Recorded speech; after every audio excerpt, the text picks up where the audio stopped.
Talagang wala kang alam. Pinatay ko sila nang malaman nila ang totoo kong pagkatao. Hayop ka! Magbabayad ka sa ginawa mo sa mga magulang ko! Hindi! Hindi ko hahayaang may buhay pang mawala nang dahil sa kasamaan mong halimaw ka! Ako ngayon na magsisilbi mong kamatayan na maghahatid sa'yo sa impyerno! Matitikman mo ngayon ang parusang nararapat para sa'yo! Tapusan mo na!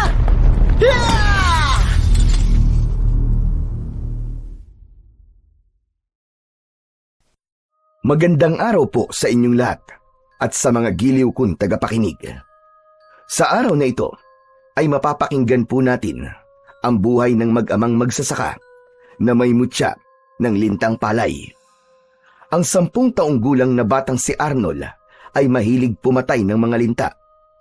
Dahil doon, mapaparusahan siya ng diwatang si Asyana na ang magiging kapalit ay buhay ng kanyang pamilya. Pagkakalooban siya ng isang misyong tapusin ang paghahari ng aswang na abwak. Magagawa kaya nilang magtagumpay laban sa kasamaan? Ano ang mahalagang matututunan ng batang si Arnold? Sama-sama po nating pakinggan ang buhay at pakikipagsapalaran ng mag-ama laban sa aswang na abwak na may 2 ulo. Ngunit bago po ang lahat, mga idol, huwag po nating kalimutang mag-subscribe at i-hit ang notification bell sa aking YouTube channel na The Voice Addict at Apong Isaak para sa mas marami pang makapigil hiningang kwentong aswang at katatakutan mula sa mundo ng kababalaghan. Umpisahan na po natin ang kwento. Tay, ano po bang ginagawa natin? Bakit kailangan po natin manguha ng mga natirang palay sa mga inanin nila? Pinagtatawanan na po kasi ako sa eskwelahan dahil taga-ubos daw po tayo ng tirang palay ng mga kapwa niyo magsasaka. Aba anak, wala ko nakikita masama sa ginagawa natin, ano? Kahit may sarili tayong binubukid, dapat matuto pa rin tayo maging masinop sa biyaya ng Diyos.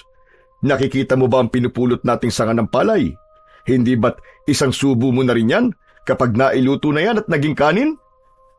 Tay naman seryoso po ako sa tanong ko Anak, seryoso rin naman ako sa sinasabi ko Hindi porket tapos na tayo mag-ani ay pababayaan na lamang natin itong mga palay na nahulog sa lupa.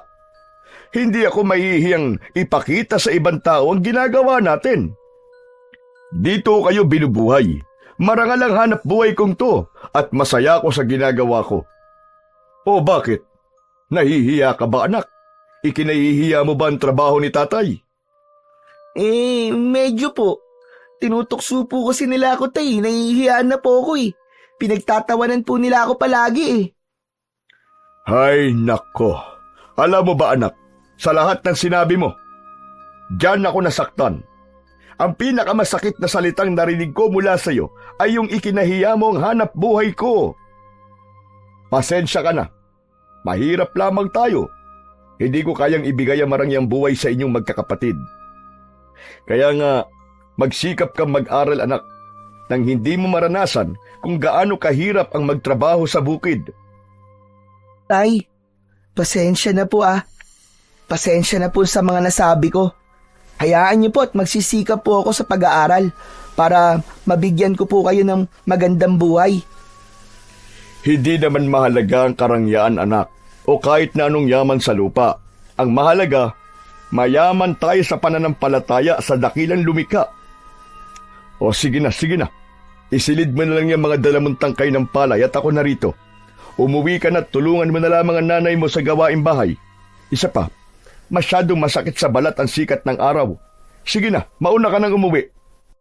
Tay, samahan ko na lang po kayo. Baka po kasi mahilo kayo sa init ng araw Wala pong makapansin sa inyo. Kaya ko to, anak. Malakas pa ako. Oh, tignan mo. Kaya ko pa magbuhat ng 1 sakong palay.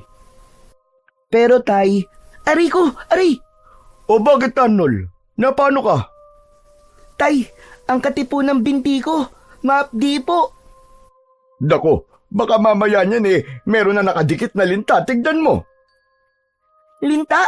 Teka, Naku tay, may linta nga. Tay, alisin po nyo tay. Bilisan nyo tay, baka maubusan po ako ng dugo. Tumigil ka nga, Arnold. Parang hindi ka lalaki yan eh. Tay, takot po ako sa linta. Sige na po. Bilisan nyo na po, tanggalin nyo na po yung linta. Hindi naman sila nakamamatay. Ikaw naman kasi. Bakit dito ka tumayo sa basan lupa? Alam mo namang nakatira mga lintang yan sa putik o sa basan lupa ng taniman ng palay. Tay, natanggal niyo na po ba? Alisin niyo na po. Oo, wala na. Pinakawalan ko na. Saan niyo po pinakawalan, tay? Dapat po pinatay natin. Baka po bumalik pa yun sa binti ko eh. Ano ka ba anak? Hindi natin kailangang patayin ng linta. May buhay din silang katulad natin.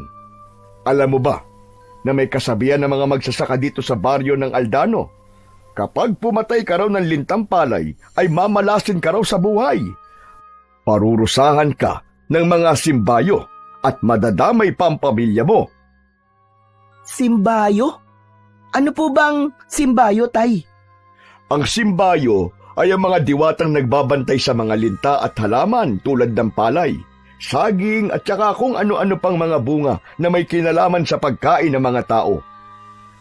Nakakita na po ba kayo ng mga simbayo, tay? Hindi pa, dahil nagpapakita lang daw ito sa taong pumatay ng mga linta. Kaya ikaw anak, huwag kang papatay ng linta ha. Marami na ang gumawa ng ganyan dito sa baryo at naglaho sila na parang bula. Halaka, sige. Hindi naman po ako naniniwala sa simbayo o diwata, tay. Ang alam ko po nakakatakot po talaga ang mga linta.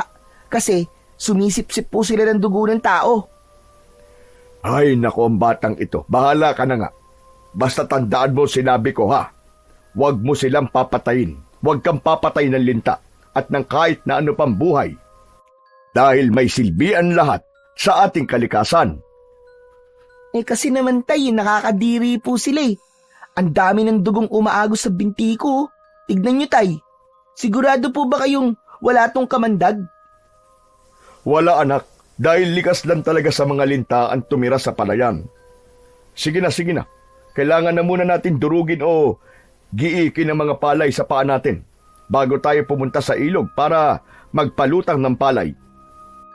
Nanliit sa pagbuhat ng sakong may laman ng palay ang may 10 taong gulang na batang si Arnold. Araw-araw silang ganun ang ginagawa tuwing sumasapit ang anihan ng palay. Madalas siyang katulong sa pagtatanim at pag-aani ng palay sa maliit na lupang sinasaka ng kanyang ama. Sa una ay masaya pa siyang ginagawa yon, pero habang tumatagal ay para na siyang nahihiya sa hanap buhay ng kanyang ama. Dalawa silang magkapatid. Si Lita, ang bunso, ay 2 taong gulang pa lamang, kaya kapos sila sa pera dahil kailangan itong suportahan ng gatas. At kapag walang-wala sila, nagbabayo ng palay si Aling Rona para isain at ang magiging am naman ito ang ipapainom sa kanyang kapatid. Bata pa lang ay alam na ni Arnold ang hirap ng kanyang ama, lalo pa at nanganganib ng mawala sa kanyang ama ang palayan. Balak na ng kapatid ng kanyang amang si Mang Teban na ibenta ang lupang sinasaka ni Mang Estong. Pagkatapos nilang maubos ang palay sa lupa, ay nagtungo naman sila sa ilog para magpalutang nito. Kailangan nilang lumusong sa ilog na hindi malakas ang lagaslas ng tubig upang lumutang ang walang laman na palay. Ang masakit para sa kanyang ama, sa kabila ng marami nilang nakukuhang palay, ay konti lang ang natitira sa kanilang timba dahil halos lahat ay pinagpilian na rin ng mga nagtetreser ng palay. Aminin man ni Arnold na talagang nahihiya na siya sa ginagawa ng kanyang ama, pero mas nangingibabaw naman ang awa niya para dito. Maya-maya pa ay nakaramdam na naman siya ng pangangati ng kanyang binti. Bumilis ang tibok ng kanyang puso at nanlaki ang mga mata nang makita ang 2 linta na nakakapit sa kanyang balat. Tay! Tay, may linta na naman po! Lintik naman yan oh! Tanggalin niyo po, tay, bilis! Tay, tanggalin niyo po! Aba, sandali lang anak, hindi tayo matatapos dito eh. Tanggalin mo na lang kaya mo na yan. Tay, hindi po naaalis eh. Kapag inalis ko po yung isang dulo, kakapit naman po yung kabilang dulo, Tay. Tay, sige na po, tanggalin niyo na po. Anak, pag-aralan mong tanggalin ang linta. Paano kung hindi mo ako kasama at walang magtatanggal ng linta sa binti mo? Aba sige na, kaya mo na yan. Kailangan ko pang tapusin to eh. Wala tayong isasaing mamaya. Babayuhin pa namin ang nanay mo to sa lusong. Sige na, ikaw na ang bahala dyan, anak. Kaya-kaya mo na yan. Wala nang nagawa si Arnold, kundi ang umahon saglit sa ilog at humanap ng kahoy na maaari niyang magamit para matanggal at sungkitin ang linta. Sakto naman na mayroong kahoy siyang nakita. Dinampot niya yon at kahit na anong gawin niya, ay hindi talaga matanggal-tanggal ang linta sa kanyang binti. Dala ng takot at galit, ay kumuha siya ng bato at ikinuskus niya yon sa kanyang balat habang umiiyak sa takot. Nadurog ang linta at hindi pa siya nasiyahan. Pinukpok niya yon ng pinukpok hanggang sa mamatay. Yan, kala mo dapat lang talaga sa'yo madurog ng madurog. Hindi kita titigilan hanggat hindi ka namamatay. Kanina pa kayo paboritong-paborito yung binti ko. Hindi ko naman kayo inaano, nananakit kayo. Isa ka panlinta ka. Gagapang ka pa Hoy, Arnold, anak! Ano bang ginagawa mo? Bakit mo pinatay ang linta? Pambihira kang bata ka. Kasi naman tay, sinabi ko na po sa inyo na mapapatay ko po ang mga lintang yan dahil takot po akong hawakan. Nakakadiri po yung madulas nilang katawan Tapos kapag tinatanggal ko po, para namang goma. Anak, hindi mo dapat ginawa yun. 2 pinatay mo. Diyos ko, kasasabi ko lang sa'yo Tay, mas mahalaga pa po ba ang buhay ng mga linta na yan kaysa sa akin? Mauubusan po ako ng dugo dahil sa kanila Anak, hindi ka mauubusan ng dugo. Tay, wag niyo na po akong pagalitan. Hindi ko na po may babalik ang buhay ng mga linta na yan. Takot lang po talaga ako sa linta, Tay. Ayoko po sa kanila. Kaya ako po nagawa yun. Hindi naman niyo po ako tinulungan Isang malalim na buntong hininga ang ginawa ni Mang Estong habang nakatingin sa nadurog ng linta. Kasabay ng paghaplos nito sa ulo ng anak. Naramdaman naman ni Arnold ang pagsisisi sa kanyang ginawa. Hindi naman niya yon sinasadya. Nadala lang talaga siya ng takot. O tara na, tutali napatay mo na. Pero sa susunod anak, iwasan mong pumatay ng mga hayop o nilalang na may mga buhay Kung magagawan mo naman ng paraan, huwag mo nang patayin. Paano kung mag-asawa yan at nawalan ng mga magulang ang anak nila? Di ba? Kahit linta lang ang mga yan Pati yung mga anak nila ay magdudusa. Sino magpapakain sa mga yon? Mabubuhay ng umaasa na lang sa sarili kahit wala pa silang kakayahan. Anak, napapansin ko. Nagiging malupit ka na yata sa mga hayop. Kasi po tay, kinagat po nila ako kaya gumanti lang po ako sa kanila. Mali. Mali ang gumanti, anak. Ay, nako. Tara na nga, umuwi na tayo. Tutali, malapit ng dumilim ang paligid. Nagbabanta yatang bumagsak ang ulan. Parang nakakaramdam na rin ako ng panghihina Tara na. Tay, pasensya na po Tila nalungkot ang kanyang ama sa nakitang sinapit ng linta dahil sa ginawa niya. Wala naman siyang magawa dahil hindi na niya mababawi ang buhay na nawala. Pero napalingon siya sa itaas ng malaking puno ng santol nang marinig niya ang isang boses ng babaeng umiiyak. Pero nang tumingala naman siya sa mga sanga, ay wala naman siyang nakita na kahit na sino. Nagtaasan ang balahibo niya sa kanyang katawan na parabang may nakatingin na nilalang sa kanya. Nang maramdaman naman ni Mang Estong na hindi nakasunod ang anak, ay lumingon nito sa gawi ni Arnold. Tara na, Arnold! Ano pang tinatayo-tayo mo dyan? Dalhin mo na ang timba at uuwi na tayo. Susunod na po, tay. Saka siya nagmadaling sumunod sa kanyang ama. Nabuhat naman ang sako at timba na may laman na basang palay. Tumawid lang sila sa pilapil para makarating sa bahay nila na malapit naman sa kanilang palayan. Pagdating nila roon, ay nadatnan nilang nagluluto ng kamuting kahoy ang kanyang ina, para yun na muna raw ang kanilang kainin. Kasabay ng pagpasok nila sa bahay, ang pagbagsak naman ng malakas na ulan. Umabot yun ng 2 oras, kaya walang nagawa ang mag-ama, kundi ang magpahinga na lamang at bukas na ulit pupunta sa bukid. Sinamantala nila ang 2 araw na walang pasok sa eskwelahan si Arnold para makatulong muna ito sa kanyang ama sa bukid. Nang tumigil ang ulan, ay biglang naramdaman ni Arnold ang pananakit ng kanyang sugat na gawa ng kagat ng mga linta sa kanyang binti. Mainit ang kanyang pakiramdam, pati na ang singaw ng kanyang bibig at ilong. Maging ang kanyang mga mata ay naluluwa na rin sa sobrang init na kanyang nararamdaman. Nay, nasan po kayo? Tay, ang sakit po ng sugat ko sa binti. Nay! Aray, ang sakit po! Halos mamilipit sa sobrang sakit ng binti si Arnold. Tinignan niya ang kanyang sugat at nanlaki ang kanyang mga mata nang makitang namamagayon at nangingitim ang paligid ng pinagkagatan ng linta. Dati na siyang nakagat ng linta, pero hindi siya nakaranas ng ganung sakit. Maya-maya pa ay magkasabay na pumasok ang kanyang mga magulang sa kanyang silid.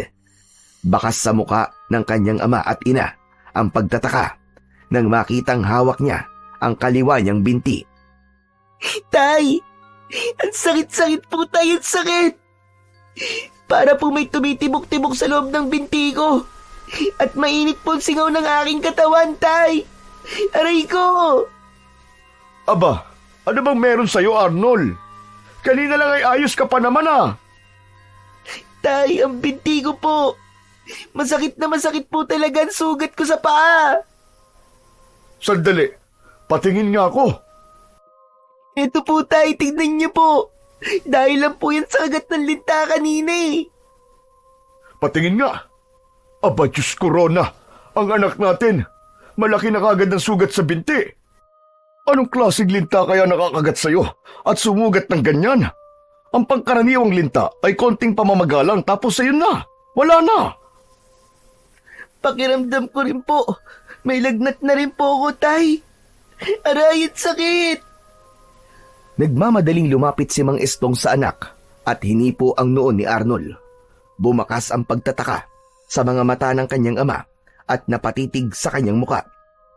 Napansin din niya na lumunok ito ng laway at napasulyap sa nag-aalalang si Aling Rona. Hindi rin ito mapakali habang buhat ang kapatid niyang si Lita. Sinabi ng kanyang ina na sunduin ang matandang albularyo sa kabilang bahay para matignan kung anong klaseng sugat ang nasa binti ni Arnold. Masakit na masakit ba, anak? Kailangan ko munang puntahan si Lolo Tonyo para matignan kung anong klaseng sugat na nasa binti mo. Anak, konting tiis lang muna ha. Rona, linisin mo muna ang sugat ng anak natin. Mabilis lang ako, babalik din ako kagad. Tumangulang si Aling Rona kay Mang Istong bilang tugon habang ipinaghihele nito ang bunsong anak. Si Arnold naman ay tinitiis ang nararamdaman sakit habang siya ay nakahiga sa katreng gawa sa kawayan. Maingay rin ang kanyang banig na gawa sa abaka dahil sa pagpilipit ng kanyang katawan. Hindi niya makontrol ang kirot na nararamdaman. Pakiramdam niya ay may mga insekto sa loob na parang naghuhukay sa kanyang laman sa binti. Hindi niya maiwasan ang hindi mapasigaw. Nay! Aray ko, ang sakit po talaga. Tulungan niyo po ako, Nay. Diyos ko, ang sakit-sakit na. Sobrang sakit po, Nay. Halos maiyak si Aling Rona habang naupo na ito sa tabi niya. Hinihilot nito ang kanyang binti sa katatayo at lalakad sa kanyang harapan. Mabuti na lang at kahit malakas ang boses niya, ay nakatulog pa rin ang kanyang bunsong kapatid. Inilapag muna ng kanyang ina sa higaan ang natutulog na si Lita. Saka ito nagpaalam sa kanyang kukuha ng palangganang may tubig para malinisan ang kanyang sugat. Pagbalik ng kanyang ina ay may dala na itong malinis na tubig. Kasunod na rin ang kanyang ama na hindi na nakapagpalit ng damit. Malapit lang naman kasi sa kanilang bahay ang bahay ng matanda na sinundo nito. Andito na si Lolo Tonyo. Kasama ko na siya. Tay, ang sakit-sakit na po. Aray ko, tay, tulungan niyo ako. Kaya nga sa susunod anak, makikinig ka sa akin nang hindi ka napapahamak. Wala pa naman ako naitatabing pera para sana ipampacheck up sa sugat mo. Ang bilis ng pagkalat ng sugat Parang makamandag pa yata yung linta na nakakagat sa'yo. Ilang saglit lang ay nakita ni Arnold ang pagpasok ni Lolo Tonyo sa kanilang kubo.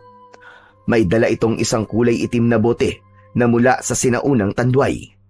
Sa loob nun ay kulay pulang likido na may iba't ibang uri ng sanga. 70 na ang matanda, pero malakas pa rin ito at mahusay na albularyo. Lahat ay napapagaling nito, kaya dinadayo ang matandang albularyo ng mga pasyenteng nagmumula pa sa ibang mga lugar.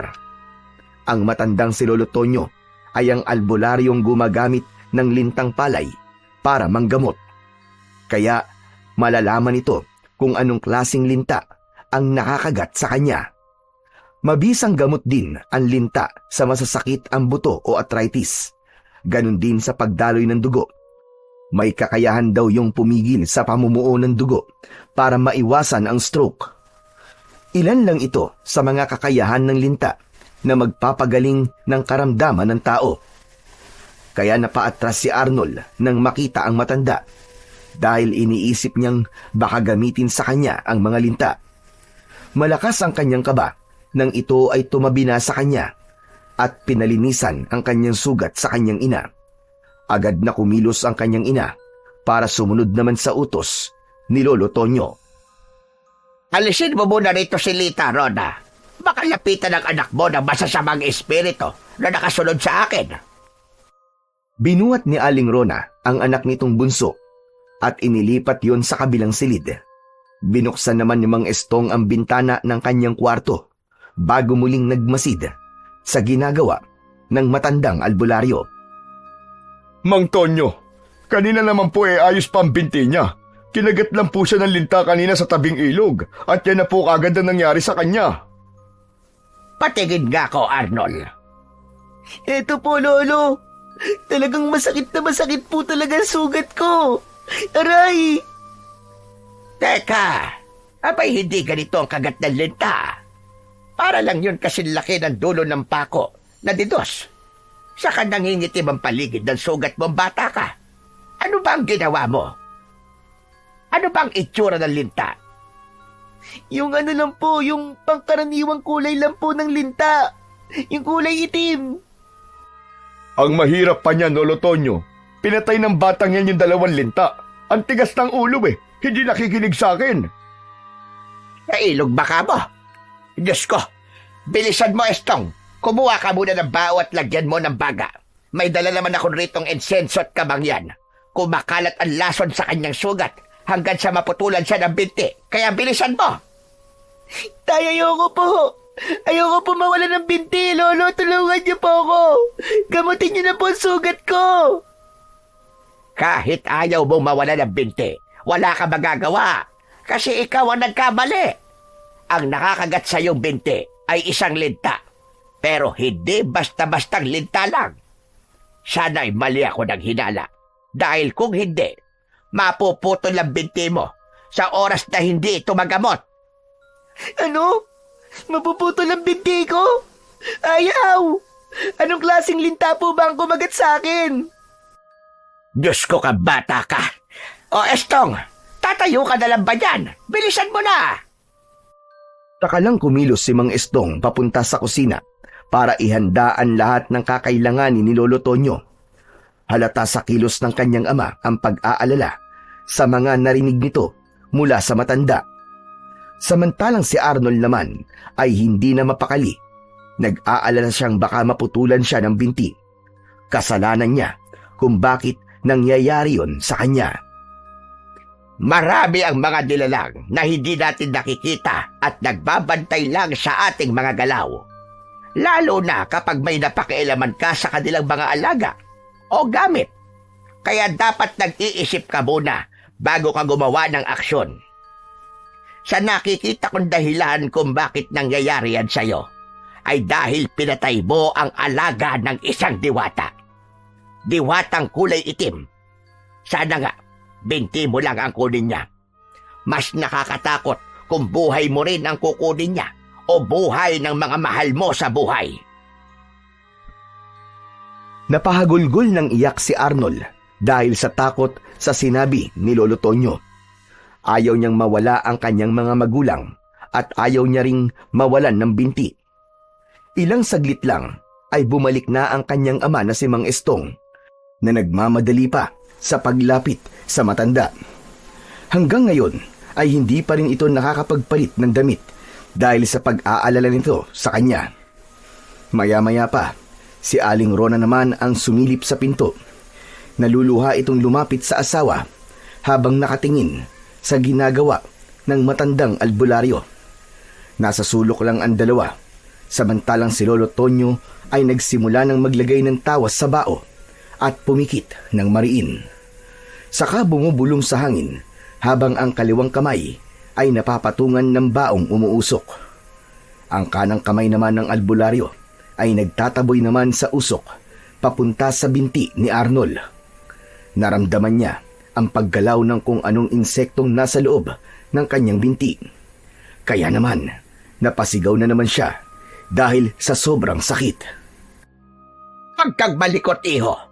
Konting tiis lang. Hintayin natin na magbigay ng hugis at tawas sa loob ng bao.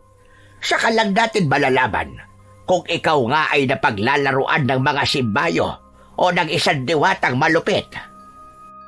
Naramdaman ni Arnold ang paglapag ng bao sa ibaba ng kanyang katre at nawala na rin ang usok.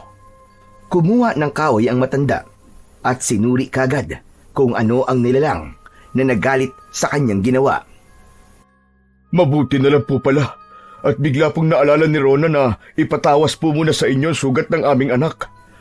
Kumusta po, Mantonyo? Aray, Lolo, mas lalo lamang po siya sumasakit eh. Tumitibok-tibok po ang loob ng sugat ko. Parang may gumagalaw po sa loob. Talagang masakit yan. Ang ibang mga batang nakakaranas nito ay nagkakandaihi pa sa salawal kapag hindi kaya ang sakit. Parang sakit ng ngipin na may malalim na pagkirot. Naghihibot-hibot ba ka mo, anak? Opo, tay. Napakasakit po. Aray! Aray ko! Kung parang naghihibot-hibot, abay dalawa lamang yan. Una, ay makamandag ang nakakagat at may lason. Pangalawa, may impeksyon at napasukan ng bakterya. Pero sa kaso ng anak nyo, ay may nagalit sa kanyang ginawa. Kailangan niyang bumalik ng mag-isa sa ilog. Ano po? Babalik akong mag-isa doon? Ipapadala ko sa iyo itong bote na hawak ko. Susubukan mong makipag-usap sa kanya. Kausapin mo ang diwatang nagalit sa iyo. Pero bakit ako lang po mag-isa? Bakit hindi po pwedeng may kasama, aray? Aray ko! Dahil ikaw lang naman nagkaroon ng kasalanan sa kanya. Isang kulay itim na diwata ang nagalit sa iyo. At karamihan sa ganyan pinarurusahan at namamatay. Kaya kung hindi ka hihingi ng tawad sa kanya, mamamatay ang mga mahal mo sa buhay. At kapag naubos na nila ang iyong pamilya, saka ka lang nila papatayin. Ang mga diwatang simbayo ay ang mataas na uri ng nilalang na may itim na kapangyarihan. Kaya kung mapapansin mo, bago at pagkatapos magtanim ng palay, marami sa atin na nag-aalay sa kanila ng mga dugo ng manok. Iyon ay ang pagpapakita ng pagpapaalam sa kanila. Dahil hindi natin namamalayan, may napapatay na tayong alaga nila. Wala na po bang ibang paraan? Malapit na po dumilim. Hindi po siya makakapunta ron na mag-isa. Kapag hindi siya kumilos, Estong, uunahin niyang patayin ang pinakabata sa inyong pamilya. Ano? Insilita po yun, Lolo. Ayoko po mamatay ang kapatid ko.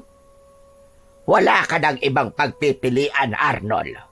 Kailangan mong maging matapang dahil buhay ng pamilya mo ang nakasalalay dito. Ikaw ang nagkasala sa kanila.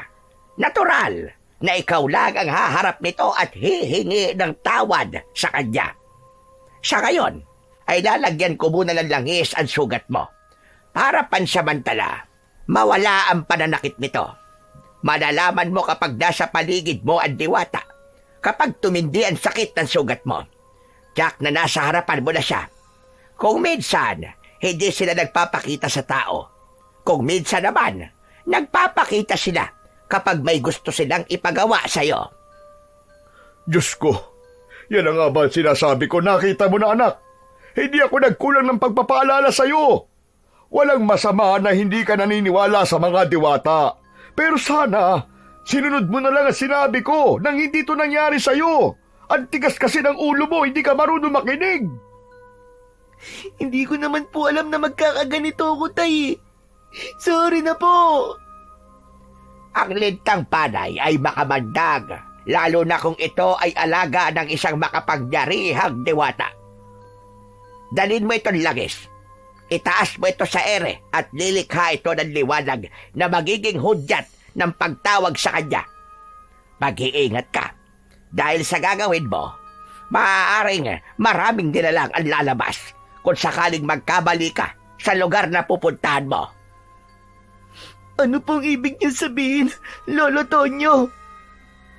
Ang mga nakakagat ng lintang palay ay nagiging mabango sa pang-amoy ng mga nilalang na nakatira sa lupa o sa tubig.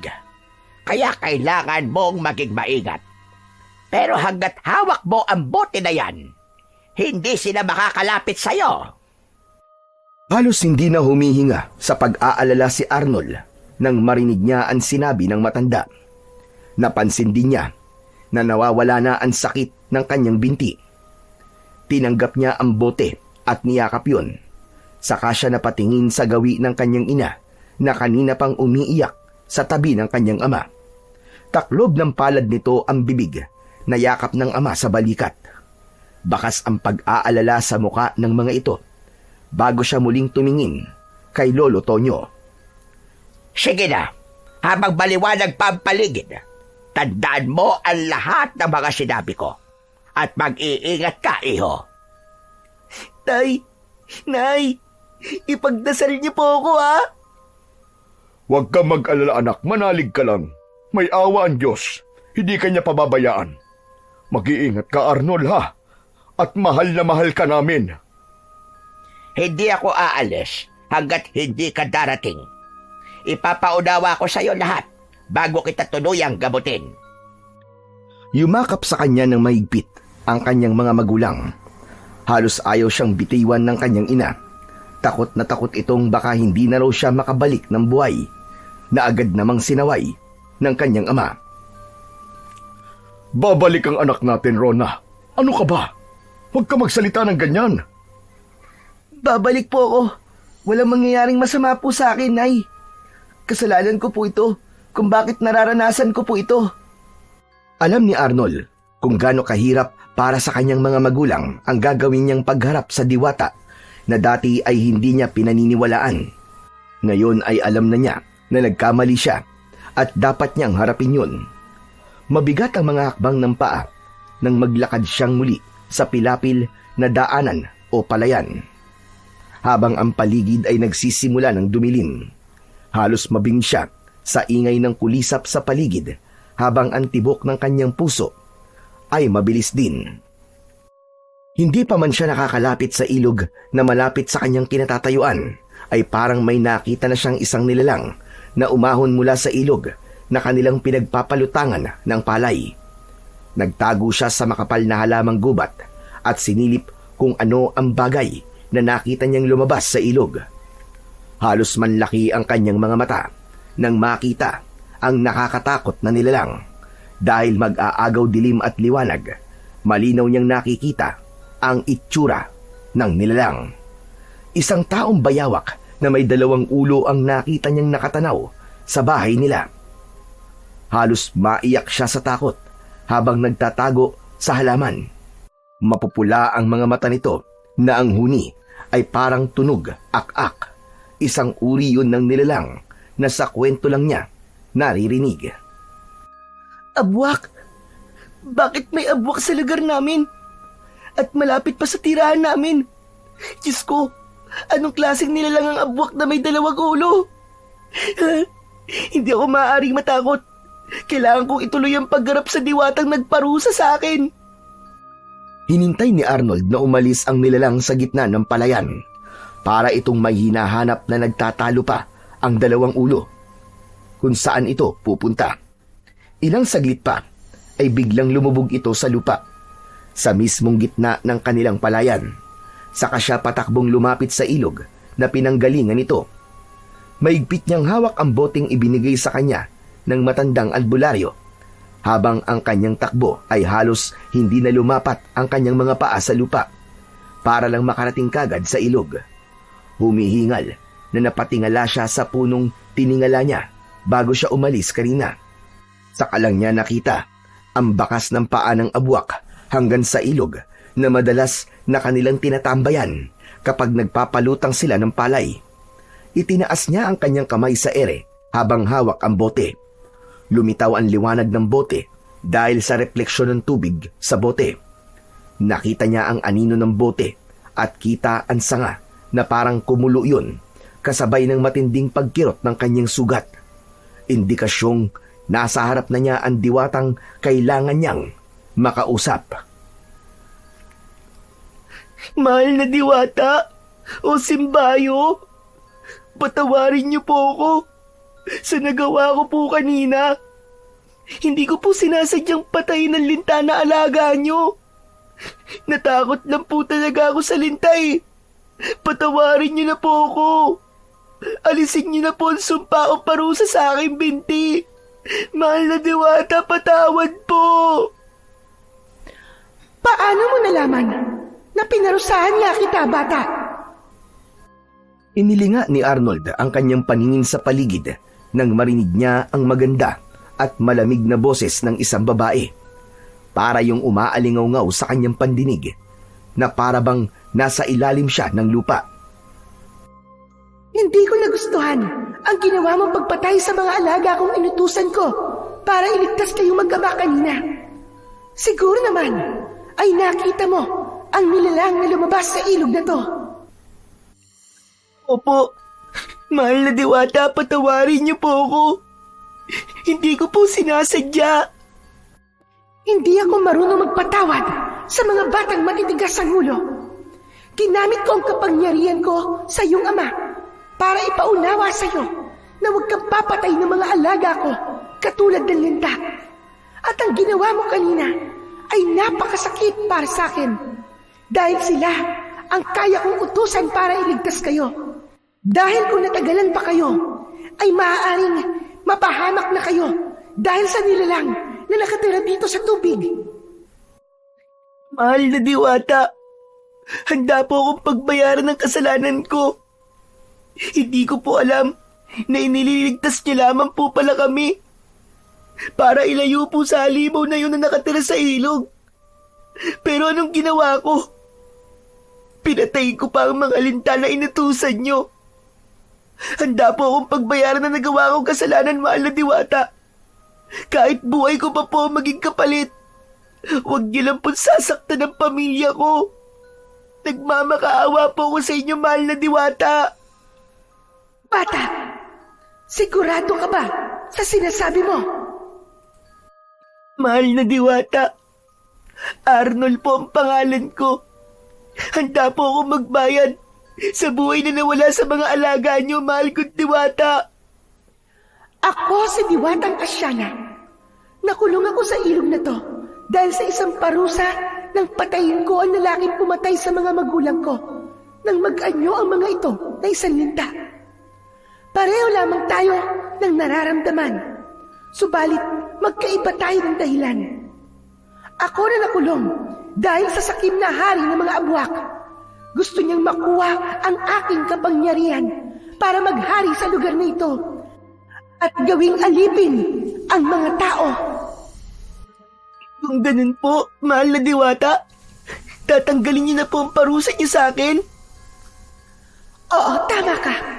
Subalit hindi yun magiging madali. Kailangan mong paghirapan ang buhay mo. Katulad ng ginawa mong pagpapahirap sa mga alaga ko. Sumisid ka sa katapat ng liwanag ng buwan. Makikita mo ang mutya ng lintang palay.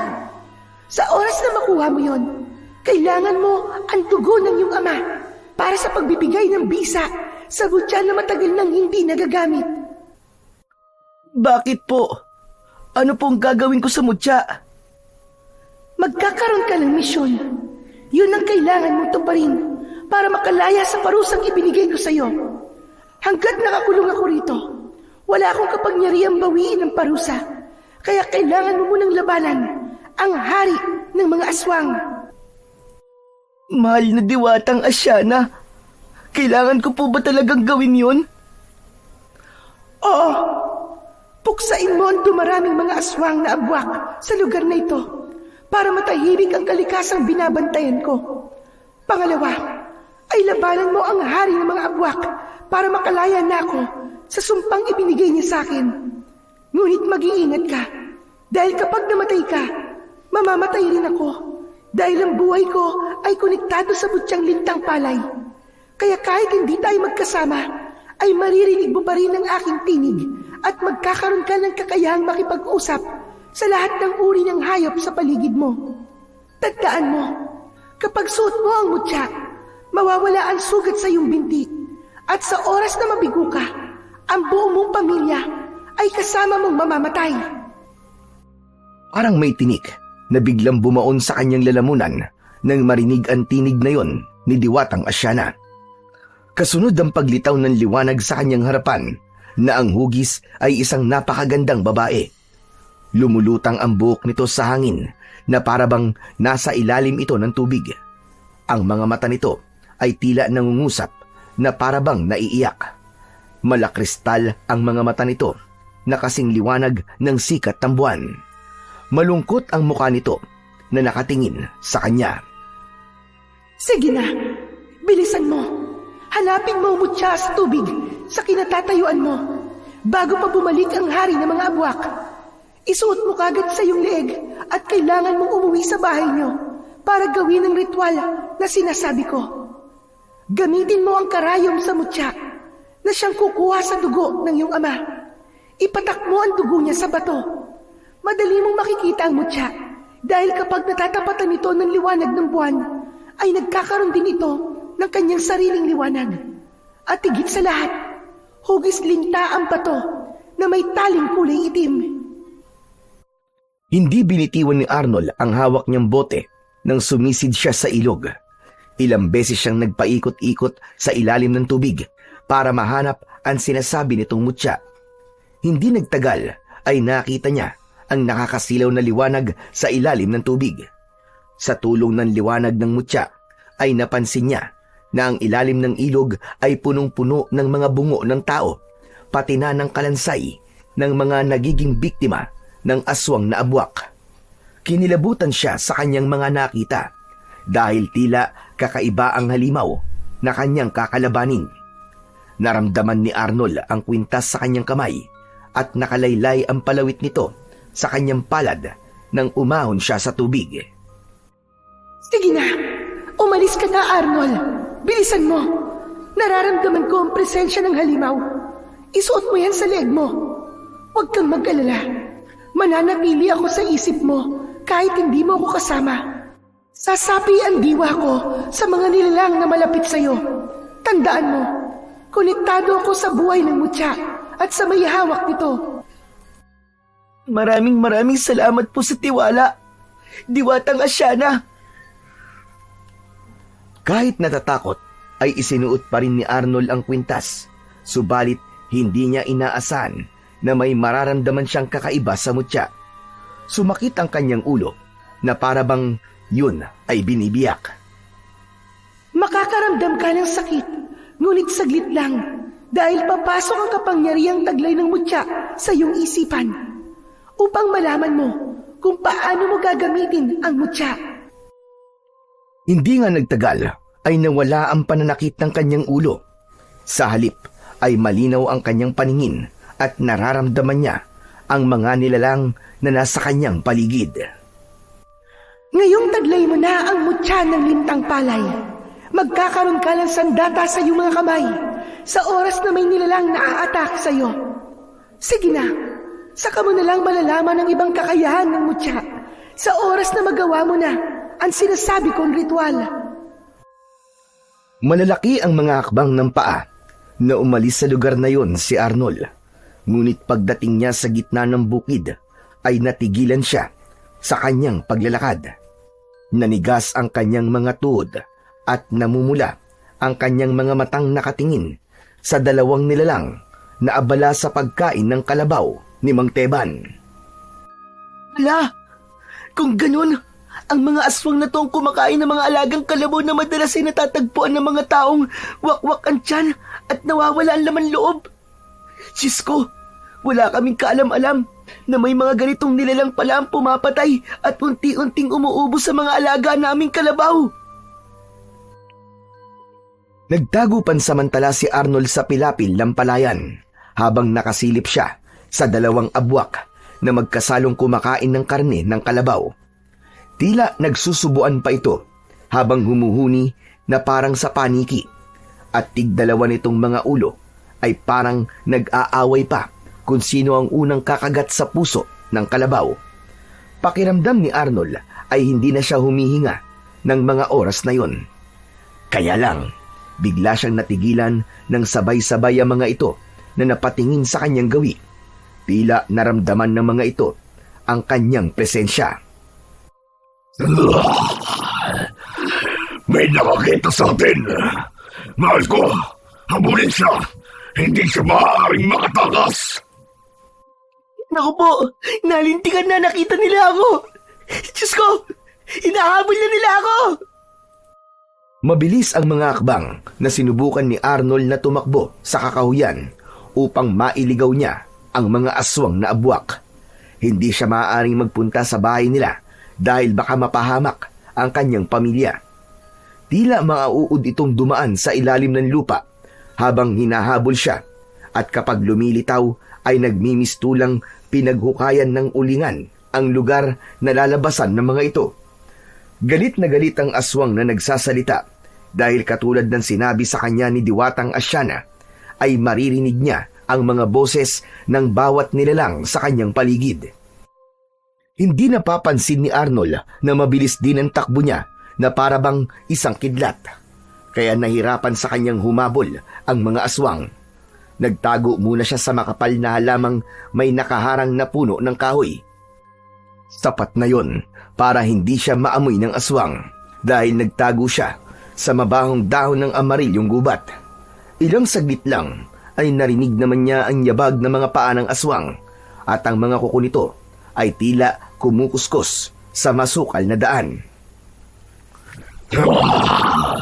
Hindi dapat makatakas sa batang yun sa ating bahay ko. Malalaman ng mga tao ang tungkol sa atin. Lumapit ang asawa ng abwak na lalaki habang nakatingin sa mga halamang nasa harapan ng mga ito. Halos mabingi sa kabog ng dibdib si Arnold habang pinagmamasdan ang mga itsura ng aswang na abwak sa kanyang harapan. Nagpaalam ang babaeng abwak na hahanapin ito ang batang nakakita sa kanilang pagkain sa kalabaw. Unti-unting humaba ang bibig ng nilalang. Ang kamay nito ay naging pakpak ng malaking ibon at sa isang iglap lang ay nag-anyong ibon ito. Yun ang palatandaan na babae ang abwak. Samantalang ang lalaking abwak naman ay nanatiling nakatingin sa paligid ng kagubatan na parabang may hinahanap. Napansin niya ang mapupula nitong mga mata na nagpapapalit-palit pa ng kulay. Parang mga mata ng ahas. Ang ulo naman itong sa tao ay may matutulis na pangil, habang ang leeg hanggang sa bewang ay sa katawan naman ng bayawak. May matatalim itong mga kuko at ang balat naman ito ay kulubot na tila kasing kapal ng balat ng buhaya. Maya-maya pa ay umalis ito sa kanyang harapan at muling lumubog sa lupa. Saka lang nakahinga ng maluwag si Arnold. Bigla siyang nakarinig ng tinig. mula sa mutya. Arnold, kailangan mo maging maingat sa iyong mga pagkilos. Iwasan mo lumikha ng ingay dahil habang nasa ilalim sila ng lupa, maririnig nila kung nasan ka. Malalaman nila kung saan ka nagtatago. Ano pong gagawin ko, Diwatang Asyana? Paano po ako makakaalis dito nang hindi po nila naririnig ang yabag ng aking paa? Gamitin mo lang sa bote. Iaplos mo sa iyong 2 binti hanggang sa talampakan mo. Gawin mo lahat upang makauwi ka sa inyo ng ligtas. Yun nga ang ginawa ni Arnold. Mabilis niyang nilagyan ang kanyang 2 paa, pati na ang kanyang talampakan. Bago umalis sa lugar na yon, ay sinigurado na muna niyang wala na ang presensya ng aswang sa paligid. Halos hindi lumapat ang paa ni Arnold sa lupa nang tahakin niya ang daan pa uwi sa kanilang bahay. Maya-maya pa ay narinig niya ang malakas na huni ng ibon sa himpapawid. Nagpalipat-lipat siya sa mga puno bago siya tuluyang nakalapit sa kanilang tirahan. Mula sa pinto ay natanaw na niya kagad ang 3 na naghihintay sa kanyang pagdating. Bumakas sa mga mukha nito ang labis na tuwa nang makitang ligtas siyang nakabalik. Ngunit pagtataka naman ang pumalit sa anyo ng mga ito nang mabilis siyang pumasok hanggang sa loob ng kanilang bahay. Isinarado niya ang mga bintana at hinila niya ang kanyang mga magulang, pati na ang natitigilang si Lolo Tonyo. Nay! Nay, Lolo! Dali! Diyos ko po! Ano ba anak? Uminom ka nga muna ng tubig. Ano ba nangyayari sa'yo, Arnold? Nakausap mo ba ang diwata? Nay! Wala na po ang kalabaw ni Tiyo Teban! Patay na po! Ano? Paano nawala? Pinatay po ng aswang na abwak tay na may 2 ulo. Nakausap ko na rin po ang diwatang nagparusa sa akin. At binigyan niya po ako ng pagkakataong mabuhay. Ngunit kailangan ko pong tuparin ang misyon. Salamat sa Diyos at hindi ka niya pinarusahan. Lolo Tonyo, isa pa rin pong parusa ang pagtupad ko sa misyon. Dahil sa oras na mabigo po ako, mamamatay po ang buo kong pamilya. Ano ka mo? Anong klaseng misyon yon, Arnold? Ang labanan po ang kampo ng kadiliman. Ang hari po ng abwak. Kanina ko lang po nakita ang mga aswang tay. Mag-asawa po sila. At pinatay na mga halimaw na yun ang kalabaw na ipinahiram sa atin ni Tiyo Teban. Nako, hindi maaari. Magbabayad tayo sa kapatid ko. Tay, sa ngayon po, hindi na po yun ang mahalaga eh. Kundi ang malaman po kung paano matatalo ang mga abwak na yun. Tay, malakas sila. At halos kasing laki po ng mga kalabaw. Anong laban po ng aking mutya doon? Nagkakamali ka, Arnold. Malakas ang mutyang nasa iyo. Kung hindi ako nagkakamali, ang mutyang nasa leeg mo ngayon ay ang mutyang matagal ko nang itinapon dahil sa galit. Ako ang unang nakatanggap ng mutyang yan sa aking kaibigan na si Asyana pagkatapos niyang patayin ang aking anak. Pero matagal na yon, tapos na, at napatawad ko na siya. Subalit, namatay si Asyana. Buhay po si Diwatang Asyana, Lolo Tonyo. Siya po nagbigay sa akin ito eh. Nakakulong lang po siya sa ilog. Biyag po siya ng hari ng mga abwak. Kung ganon, hindi siya totoong namatay. Opo, hindi na raw po siya papatay ng tao nang hindi niya binibigyan ng pagkakataon para magbago sa pamamagitan po ng misyon. Nabuti po yatang ito kaya niya po ako pinatawad. Marahil ay nakilala po niya ang boteng hawak ko. Naluluwang napahaplos ng kamay sa muka si Lolo Tonyo. Tila nabuhayan ito ng loob nang malamang buhay pa pala ang diwatang si Asyana. Ikinuwento niya sa mga ito ang napag-usapan nila ng diwata at kung paanong magkakaroon ng bisa ang mutya. Alam din ni Lolo Tonyo kung paano ang gagawin nila dahil ito ang unang gumamit ng mutya ng lintang palay. Teka, sandali lang po, Mang Tonyo. Bakit po kailangang mag-alay ako ng dugo sa mutya para magkaroon ng bisa? Dahil katulad ng linta, kailangan niya ng dugo para mabuhay, para lumakas. Pero bakit dugo ko ang kailangan gamitin, Mantonyo? Dahil ikaw ang ama ni Arnold at ikaw ang nagsasaka sa palayan na tinitirhan ng gabay ng mutya. Maaaring hindi mo naiintindihan. Subalit ang pawis mo na tumutulo sa taniman ng palay ay sapat na upang masabing ang dugo mo ang kailangan magbigay ng bisa sa mutya. Bilang basbas sa pagpayag mong tuparin ng anak mo ang misyon. Kung totoong nasa baryo dati ng mga abwak, aba, nasa malaking panganib ang buhay ng mga taong nakatira dito. Sabi po ng anak ko na nakilala siya ng mga aswang. Paano po yan? Sa palagay ko naman ay hindi. Dahil mabilis ang takbo ni Tonyo sa oras na may suot na siyang mutya para na siyang hangin sa paningin ng mga abwak. Pero mararamdaman nila ang mutya sa oras na magkaharap sila. Ang kakayahan ng abwak na 2 ulo ay mag-anyong tao at bantayan ang kanilang bibiktimahin. Kaya mag-iingat kang mabuti, Arnold. Lolo, paano ko naman po makikilala ang aswang kapag nasaan yung tao sila? Yon ang nag-iisang kahinaan ng mutya. Sa oras na nasaan yung tao ang kalaban mo, hindi mo sila mararamdaman.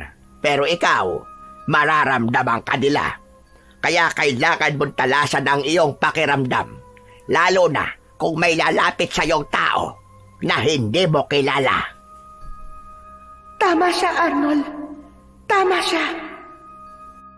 Hala, Diwatang Asyana, nandito po kayo sa bahay? Hindi ako magtatagal na makipag-usap sa'yo dahil limitado ang aking kapangyarihan.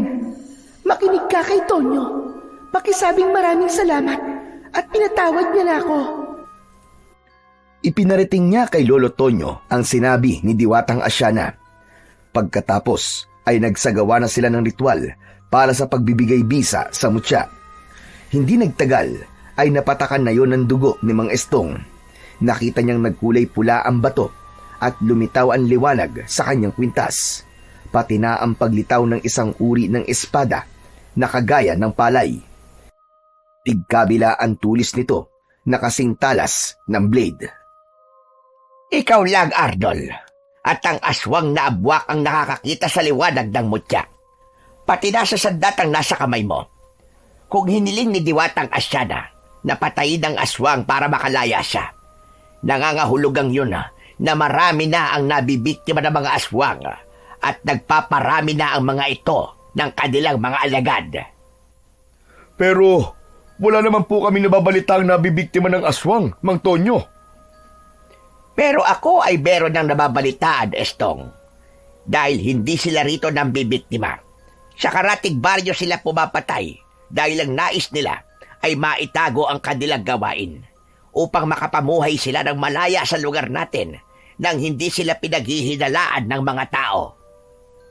Kaya po siguro nang makita kong ginawa nila ay galit na galit po ang lalaking abwak dahil may nakakita po sa kanilang anyo. Ano na po kaya ang mangyayari ngayon? Gayong alam na po nilang may nakakaalam po sa kanilang mga gawain. Paniguradong hindi mo na sila mambibiktima. Magpapalamig mo na sila at hahanapin ng palihim ang batang nakakita sa kanila para yun ay patayin. Kung ganun po, Mang Tonyo, nasa panganib po ang buhay ng anak ko. Tama ka, Estong. Kaya habang suot ni Arnold ang mutya, kailangan niyang magsanay pagdating sa pakikipaglaban upang matalo niya ang hari ng abwak. Tandaan mo, Arnold, malakas ang hari ng abwak. May sandata rin siyang kayang tumapat sa sandatang hawak mo ngayon. Muling pinagmasdan ni Arnold ang sandata sa kanyang kamay. Kasabay ng pagtayo ng matanda para umalis ay naglaho na rin ang espada sa kanyang palad. Aalis na ako. Sige na, magpahinga na kayo. Iwasan na muna ninyong pumunta sa bukid. Magbibigay ako sa inyo ng bigas at ulam para sa konsumo nyo ng ilang araw. Huwag ka nang mag-alala, Rona. Hindi ko kayo pababayaan. Marami pong salamat, Mang Tonyo. Nang makaalis si Lolo Tonyo, ay saka lamang silang nagkausap ng kanyang mga magulang. Si Aling Rona na hindi napigilan ang sarili, ay napayakap sa kanya ng mahigpit. dahil sa pag-aalala. Nay, wag na po kayong umiyak. Malaki po natutunan kong aral sa nangyari po sa akin ngayon. Hindi ko po dapat ginawain sa mga linta. Tay, patawarin niyo po ako ha. Dahil ikinahiya ko po ang trabaho natin. Ngayon na hindi na po tayo pwedeng pumunta sa bukid. Naisip ko po na ang bawat butil pala ng palay na pinupulot po natin ay mahalaga. Lalo na po sa oras na ganito. Wala po tayong makain. At pati ang konting palay na nadala natin kahapon, kailangan nating tipirin para sa pagkain natin sa araw-araw. Anak, huwag ka nang malungkot. Malalampasan din natin ito, may awa ang Diyos. Pagsubok lamang ito sa ating pamilya. Ang mahalaga, ligtas tayo at magkakasama. Nang matapos silang mag-usap, ay nagpaalam na si Arnold sa kanyang mga magulang para matulog. Habang nakahiga, ay hindi naman siya dalawin ng antok. Natakot siyang mabigo at hindi magtagumpay, kaya ipinagdasal niya sa Panginoon na makaligtas lang siya sa kanyang misyon ay magbabago na ang pananaw niya sa buhay. Bawat nilalang sa paligid ay iingatan at mamahalin na niya. Maging ang mga bagay na natatanggap niya ay ituturing niyang biyaya sa kanya ng Diyos. Hindi siya maghahanap ng mga bagay na wala sila at mamahalin niya ang pagkaing kayang ibigay sa kanya ng mga magulang niya. Kailangan muna niyang pagdaanan ng pagsubok na yon bago pa niya naintindihan kung gaano kalaki ang nagawa niyang kasalanan. Kinabukasan ay nagising siya sa ingay sa labas ng kanilang bahay. Malakas ang boses ni Mang Teban. Kahit hindi niya nakikita ang mukha ng kapatid ng kanyang ama, alam niyang yun ang nagmamay-ari ng boses. Ano? Ganon-ganon na lang ba yun? Pagkatapos yung ipakain sa buwak ang alaga kong kalabaw? Aba kahit magkapatid tayo, kailangan mo pa rin bayaran ng buhay ng kalabaw ko. Ipinagamit ko na sa inyo ng libre, hindi mo pa iningatan. Pasensya na talaga kuya. Pag nagkapera na ako, ay babayaran kita ng kahit kalahati ng halaga ng kalabaw. Anong kalahati ang sinasabi mo? Kabuuan ng halaga ng kalabaw ang dapat mong bayaran. Dapat nga may tubo pa dahil malaki na ang pakinabang ng kalabaw kong yun. Tutali, kasalanan mo naman. Kaya hindi mo ako masisisi dahil hindi ako nagkulang ng pagpapaalala sa'yo. Pero kuya, wala pa akong pera ngayon. Maawa ka naman sa akin. Gipit pa ako ngayon eh. Wala akong pakialam kung gipit ka ngayon. Ang mahalaga, mabayaran mo ang buhay ng alaga ko na pinabayaan mo. Hindi na narinig pa ni Arnold na sumagot ang kanyang ama sa kapatid nito. Habang nasa loob siya ng kanyang kwarto, ay parang nakikita niya ang malungkot na muka ng kanyang ama.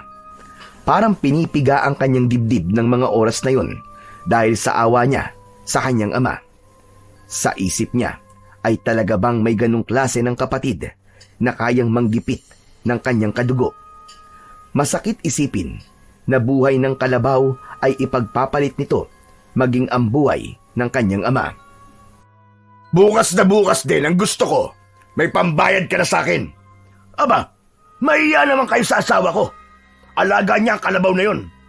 Ito na nga, na pagkamatay ng kalabaw niya, ay hindi ko pa alam kung paano sasabihin sa kanya. Sige kuya, maghahanap ako ng perang ibabayad sa'yo. Pero kapag wala akong nahanap na pera, ipakulong mo na lamang ako. Talagang gagawin ko yun.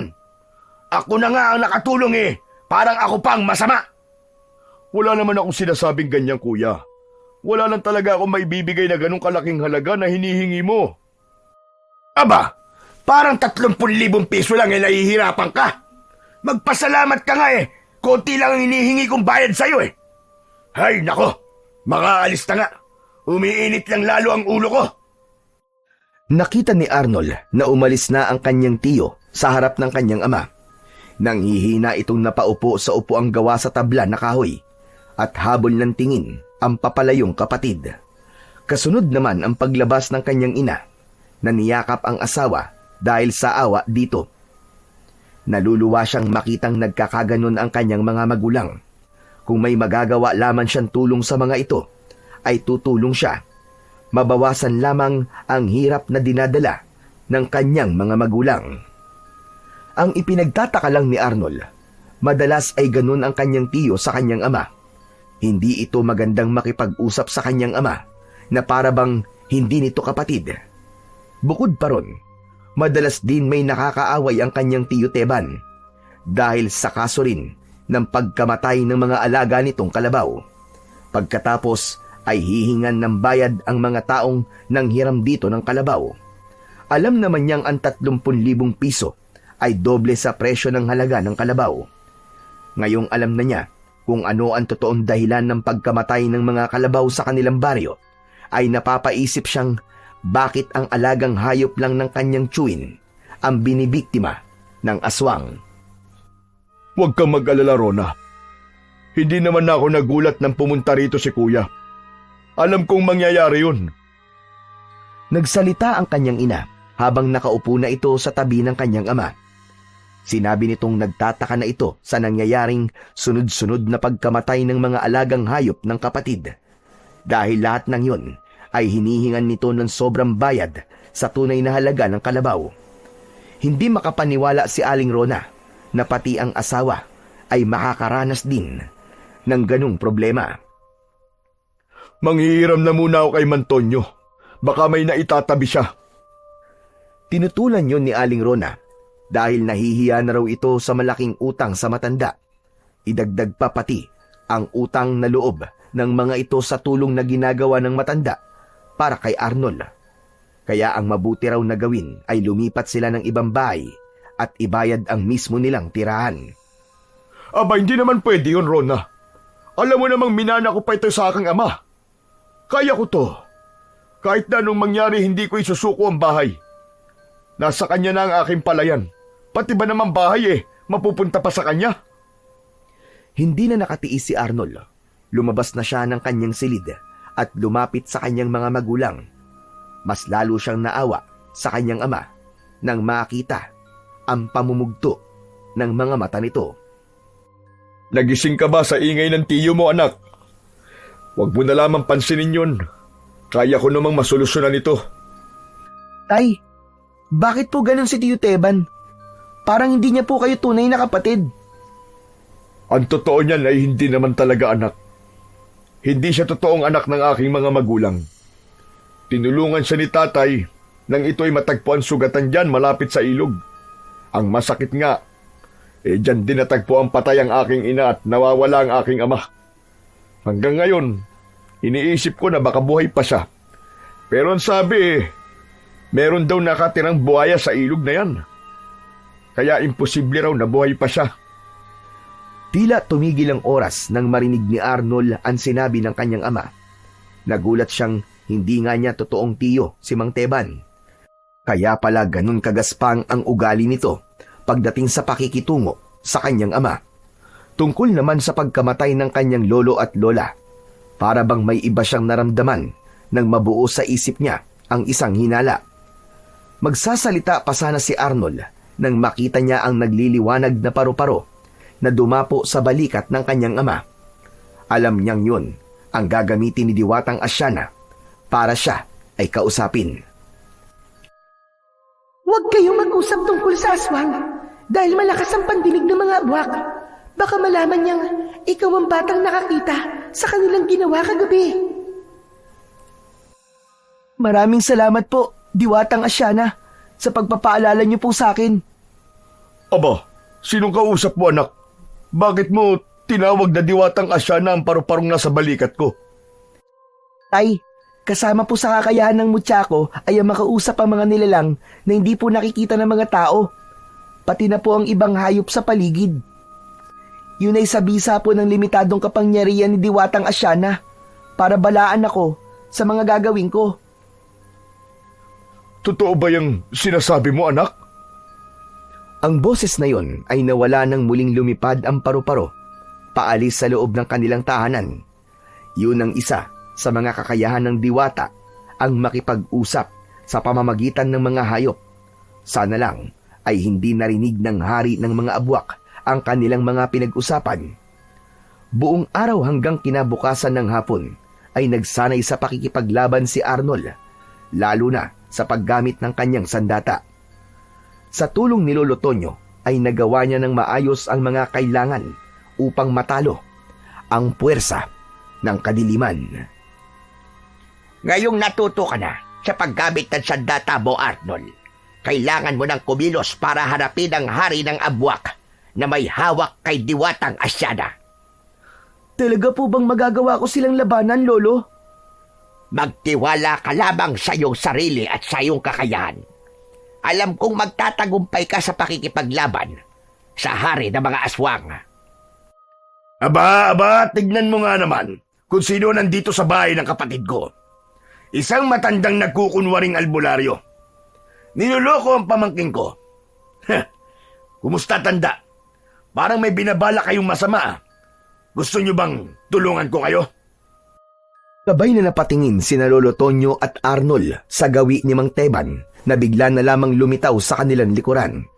Nagkatinginan silang dalawa ng matanda dahil hindi nila alam kung gaano nakatagal na nakatayo si Mang Teban sa kanilang likod at nakikinig sa kanilang pinag-uusapan. Sakto naman yun ng pagdating ng kanyang ama na may dala ng kulay puting sobre. Alam niyang naglalaman yun ng pera, kabayaran sa kalabaw na namatay. O kuya, ito ang bayad ko. Pasensya na't medyo natagalan. Aba, saan ka naman nakahanap ng pera? Mabuti naman at nandito ka na rin. Natutuwa akong makita ang kaibigan ng ating ama. Saan mo ba nakuha ang perang to? Mukhang may nagbigay sa'yo na uto-uto ah. Nanggaling lang naman ang pera na yan sa sinasabi mong nagkukunwaring albularyo. Teban, ako ang nagpahiram sa kanya ng pera. Inutil ka kasing kapatid ni hindi mo naisip na kung hindi dahil sa mga magulang ni Estong ay maaaring patay ka na ngayon. Hindi yun mangyayari, tanda. Saka bakit ka ba nakikialam sa buhay ko? Hindi porket kaibigan ka ni tatay ay igagalang na kita. Ni wala kang nagawa nang mawala siya. Natakot ka at matagal kang hindi nagpakita. Siguro nga, ikaw ang totoong pumatay sa kanya.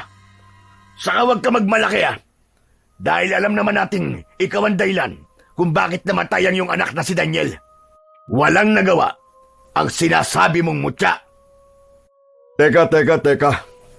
Mukhang hindi na yata maganda lumalabas sa salita sa bibig mo, kuya. Natanggap mo na ang pera, kaya makakaalis ka na. Hoy, Estong! Hindi porket nakabayad ka na sa akin, ay itatrato mo na akong ganyan. Palibasa may pakinabang sa'yo matandang yan eh. Kaya mo siya pinagtatanggol. Tumigil ka, Teban. Nasa harap ka ng pamangkin mo. Mahiya ka naman. Sus! Mabuti na yung alam niyang masama ang ugali ko. Narinig ko, napupuntahan niyo ang hari ng mga abwak. Baka sa akin pa lang mamatay na yung pamangkin ko. Subukan ko nga kung kaya nang humarap sa hari ng aswang. Huwag mong hahawakan ng anak ko. Kung hindi, magkakamatayan tayong dalawa.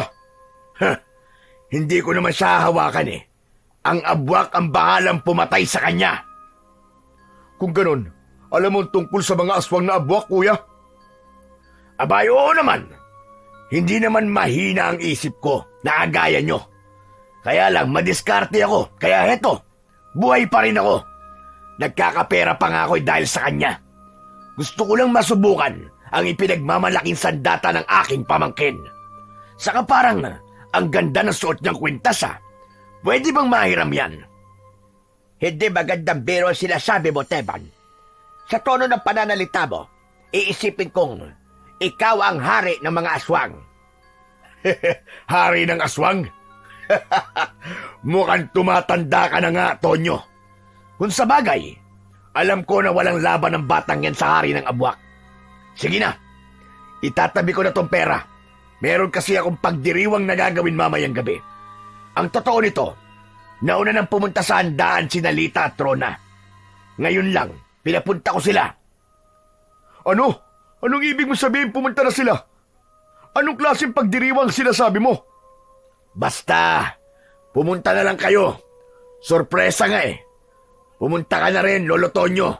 Para naman masaya. Kasabay ng malakas nitong pagtawa, ang malakas din na pagbundol ng kaba sa dibdib ni Arnold. Nagtataka ang dalawa na panay ang tingin sa mukha ni Arnold.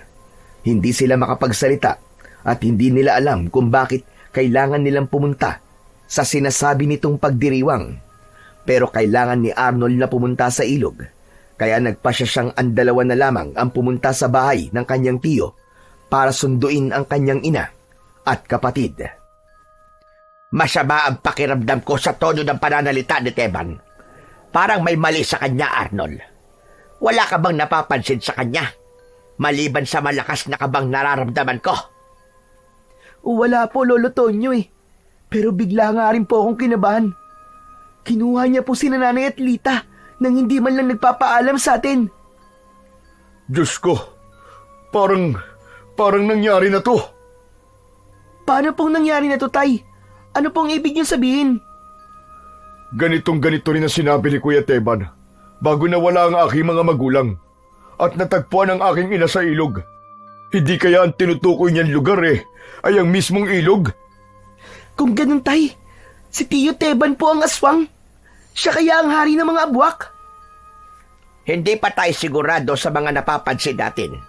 Kailangan nating maghanda. Kung totoong hawak niya ang mag-ina mo, Estong, nasa panganib sila at sila rin ang gagamitin ni Teban para makuha ang mutyang suot ni Arnold. Sinasabi ko na nga ba at may mali sa kanya kanina? Lolo, maaari pong narinig niya ang lahat ng ating mga pinag-usapan kaya kumilos na po siya para po tayo unahan. Balak niya tayong patayin. Kailangan natin sumunod sa kanya. Ililigtas po natin si Nanay at Lita. Wala nang inaksayang oras si Mang Estong at Lolo Tonyo. Mabilis itong naghanda ng mga dadalihing gamit, pati na ang bote nito, at sumama ang mga ito kay Arnold. Ngunit paglabas pa lang nila ng kanilang bakuran, ay halos malula silang tatlo sa maraming mga abwak na nakaabang sa kanilang paglabas.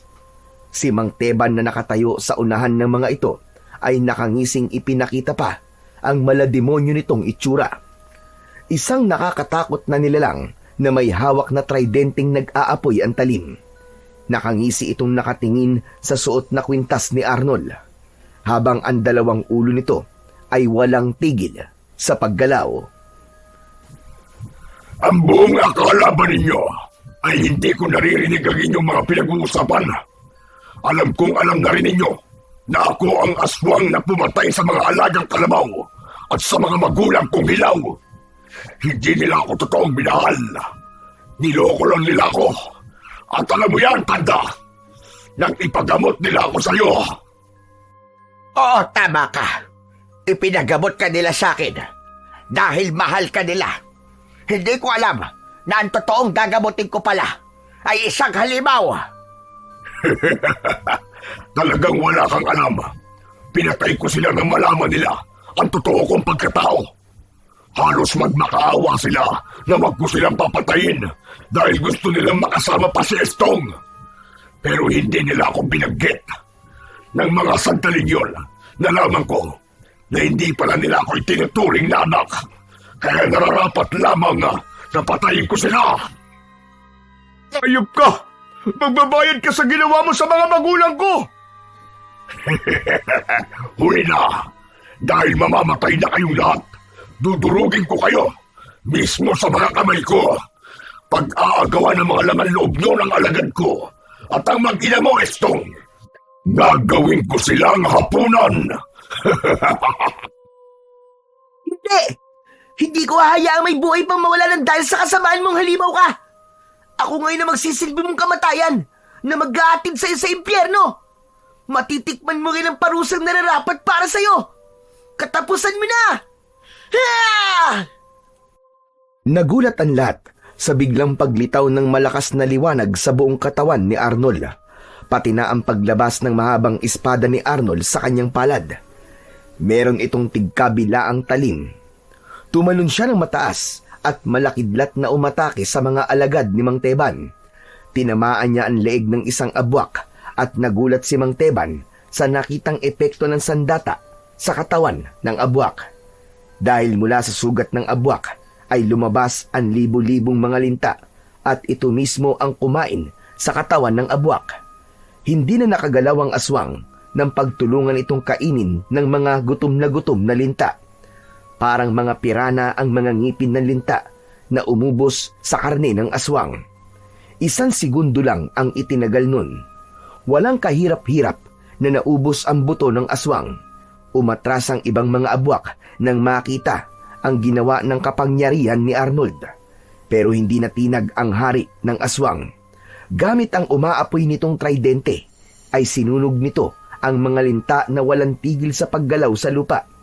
Subalit tila bumalik lang ang mga linta sa liwanag ng kanyang sandata. Maging ang kanyang ama at si Lolo Tonyo ay hindi makapaniwala sa kanilang nasaksihan. Ano pang hinihintay nyo? Patayin sila! Mga inutil! Bakit hindi ikaw lumapit dito? Bakit ka nag-uutos? Harapin mo akong halimaw ka! Mabilis na lumubog sa lupa ang hari ng abwak para makatakas sa lugar na yun. Sinugod ng 8 nitong mga alagad si Arnold para pigilan siyang lumapit sa tumatakas na hari ng mga abwak. Tay, sige na po!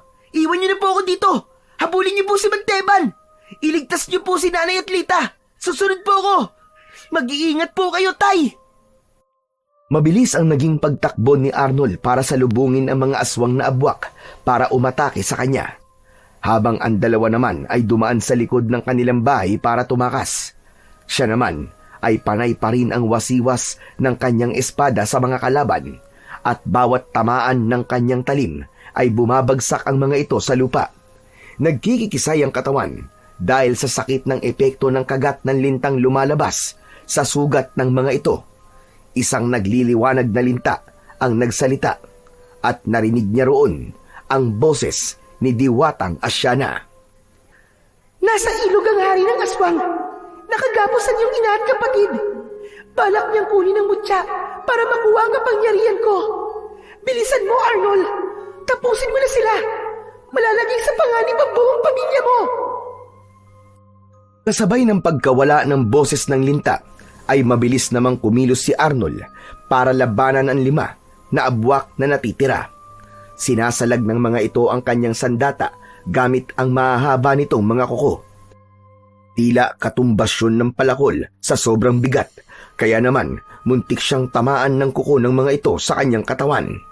Parang mga nagkikiskisang bakal ang liwanag na nanggagaling sa kanyang espada kapag ito ay tumatama sa kuko ng mga aswang na abwak. Nang mapabagsak ni Arnold ang ibang aswang, ay tumakas na ang 3 abwak para sumunod sa amo nito. Subalit mabilis na kumilos si Arnold. Kahit nasa ilalim ng lupa ang mga kalaban, ay ubod lakas niyang itinarak ang kanyang sandata sa ibabaw ng lupa. Umalingaw-ngaw ang mga sigaw ng mga ito dahil sa labis na sakit. Kasabay ng pagsabog ng lupa sa kanyang muka dahil nagpumilit lumabas ang mga abwak sa lupa. Hindi nila kinaya ang sakit na unti-unting pagsipsip ng mga linta sa mga buto nila at pagkatapos ay kakainin ng linta ang karne. Nakaluwa ang mga mata ng abwak ng ito ay tigilan ng mga alagad ni Arnold hanggang sa nagiging liwanag ulit ang linta at sumasanib yun sa kanyang sandata. Mas lalo nadadagdagan ng kanyang lakas sa bawat abwak na nakakain ng linta. Ngayon alam niyo na kung gaano kasakit ang kainin ng linta ang katawan. Kulang pa yan sa mga buhay na kinuha niyo sa mga pamilyang naulila nang dahil sa inyo. Mga demonyo kayo! Isang malakas na sigaw ang maririnig mula kay Arnold dahil sa matinding galit kasunod ng pagtarak niya ng sandata sa mga kalansay ng nakahigang mga aswang. Nagmistulang abuyon nang sunugin ito ng liwanag ng kanyang sandata. Hinabol ni Arnold ang kanyang ama na sumunod sa hari ng abwak. Ilang minuto lang ay natanaw na niya ang 2 na nagtatago sa malaking puno ng santol na madalas noon natambayan ng kanyang ama. Halos dumugo ang kanyang ngipin sa pagtitimpi ng galit nang makitang nakagapos ang kanyang ina sa gitna ng tubig. Maging ang kanyang kapatid na nakalitaw lang ay ang kalahati nitong katawan. Hindi na niya napigilan ang kanyang sarili nang magpakita na sa kanyang harapan ang hari ng mga aswang. Hayop kan talaga! Ako ang kailangan mo, halimaw ka! Hindi mo kailangang idamay ang ina at kapatid ko! Tayong 2 maglaban! Bakit ka naduduwag ka? Nagtatago ka sa saya ng nanay ko! Nagmamalaki ka na ngayon Dahil tangan mo ang mutya ng lintang palay. Ibigay mo sa akin yan at saka ka magmalaki at magtapang sa harap ko. Isa lang sa kanila ang ililigtas mo. Sa sandaling pinili mo ang kapatid mo, malulunod ang nanay mo dahil may pampalubog ang kanilang mga paa na malaking bato. Huwag mo akong takuting demonyo ka dahil di ako natatakot sa pagbabanta mo. Sisiguraduhin ko na ikaw ang lulubog sa tubig na yan. Anak, huwag ka mag-alala. Ako magliligtas sa nanay mo. Labanan mo ang walang utang na loob na halimaw na yan. Ibigay mo sa kanyang parusang nararapat sa katulad niya. Wala siyang puso. Pati ang mga magulang ko na nag-alaga sa kanya ay pinatay niya. Gawin mo ang lahat, Arnold, para umahon siya sa tubig, para maibuhos ko sa ilog ang isang boteng langis na ito. Bilisan mo! Nagplano ka sa harap ko. Ang hininga ng mga isip niyo. Ako ang unang aatake sa inyo! Itinutok nito ang tridente sa nagtatagong sinamang Estong at Lolo Tonyo. Nasunog ang puno ng santol, ngunit nakatalo ng dalawa sa ilog dahil nasunog din ang mga damit ng mga ito. Sunod na inatake nito ay si Arnold. Hindi naman umiwas si Arnold, sa halip ay iniharang pa niya ang kanyang sandata sa apoy na tumutumbok sa kanyang kinatatayuan. Nagtagpo ang kanilang mga kapangyarihan sa gitna ng ilog na malapit sa kanyang ina. Kaya napasigaw ito sa sobrang sakit. Kaya't hinayaan ni Arnold na tamaan siya ng apoy sa kanyang dibdib para hindi masaktan ang kanyang ina. Bumagsak siyang pasadsad sa lupa at sa sobrang tuwa ng hari ng mga abwak, nakalimutan itong may binabantayan ito sa ilog at umahon ito sa tubig para lumapit sa kanya. Habang nakahiga at umaapoy ang kanyang damit, ay tiniis niya yun, lalo na nang makita niyang pumupuslit sina Lolo Tonyo at Mang Estong papalapit sa nakagapos na ina at kapatid. Nilibang niya ito at nagkunwari siyang nasasaktan. Pero ang totoo, may kakayahan siyang mapaghilom ang kanyang mga sugat. Ah! Ang sakit, aray! Ang sakit ng sugat ko! Ganyan nga. Dumaing ka. Akin ang mutya. Natalo kita sa laban, kaya sumuko ka na. Ano ko, Hilo? Hindi mo ko natalo, Hungang, dahil naisahan kita! Buong lakas na itinukod ni Arnold ang kanyang espada sa lupa para makatayo siya at sinamantala niya ang pagkakataong nasa harap niya ang hari ng mga abwak. Isang wasiwas ng talim sa mukha nito ang ginawa niya, kasabay ng pagtalon niya ng mataas sa ere. Kasunod ng pagtarak ng kanyang espada sa mismong tuktok ng ulo nito. Napugot niya ang isang ulo ng hari. Nagwala ito na hinahawakan ng leeg na nawalan ng ulo. Saktong dumating ang asawa ni Mang Teban at umatake rin sa kanya. Pero dahil sa malakidlat niyang pagkilos, nagawa rin niyang mapugutan ito ng dalawang ulo. Lumitaw ang libu-libong linta sa sugat ng mga ito at mabilis na pinagtulungan ang katawan ng mag-asawa hanggang sa tuluyan na itong maging kalansay. Dinampot niya ang tridente na nawalan ng apoy sa dulo at lumapit sa kinaroroonan ng nakaligtas niyang ina at kapatid. Umiiyak si Aling Rona dahil sa labis na takot. Nagawa mo magtagumpay sa iyong misyon, Arnold. Salamat. Salamat sa Panginoon dahil nabigyan mo rin ng katarungan ang pagkamatay ng kaibigan ko. Maraming salamat din po sa inyo, Lolo, dahil tinulungan niyo po ako. At syempre, una sa lahat, nagpapasalamat po ako sa Panginoon at kay Diwatang Asyana. Dapat lang talaga kitang tulungan, Arnold. Kailangan mong malaman na apo ko si Rona. Teka, sandali lang po, Manong. Totoo po ba itong sinasabi ninyo? Oo, Estong. Kaya ko nga kayo tinutulungan dahil ang totoo, anak si Rona ni Daniel.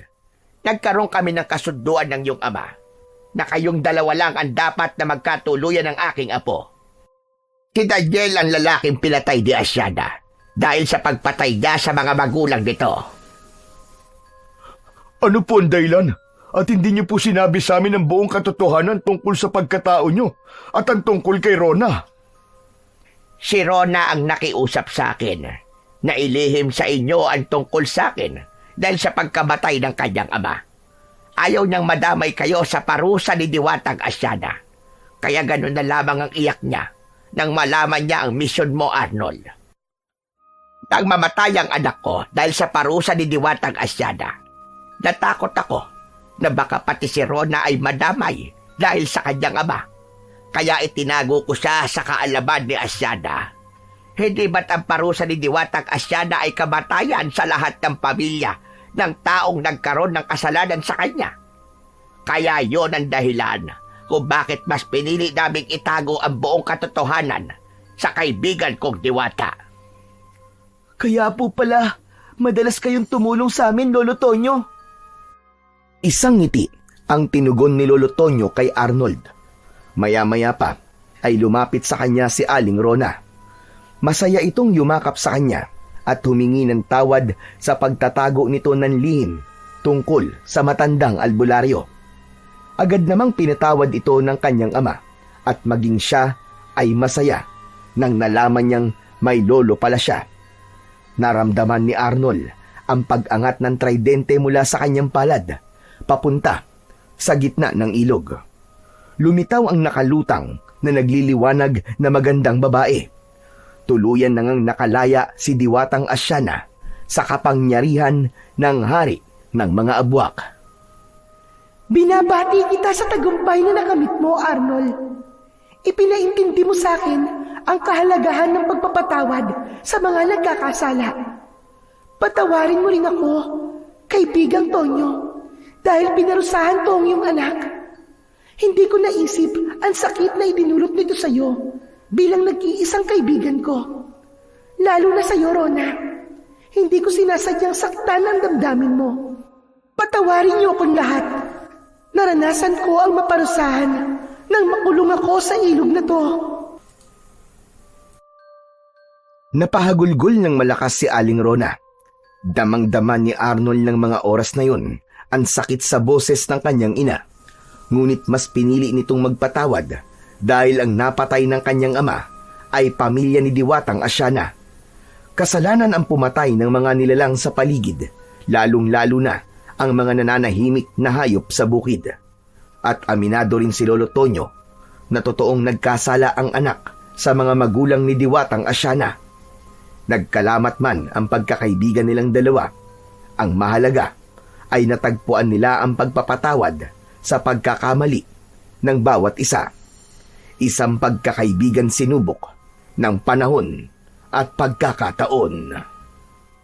Bilang pabuya sa pagkakaligtas mo sa akin, Arnold, ikaw na ang bagong nagmamay-ari ng mutya ng lintang palay.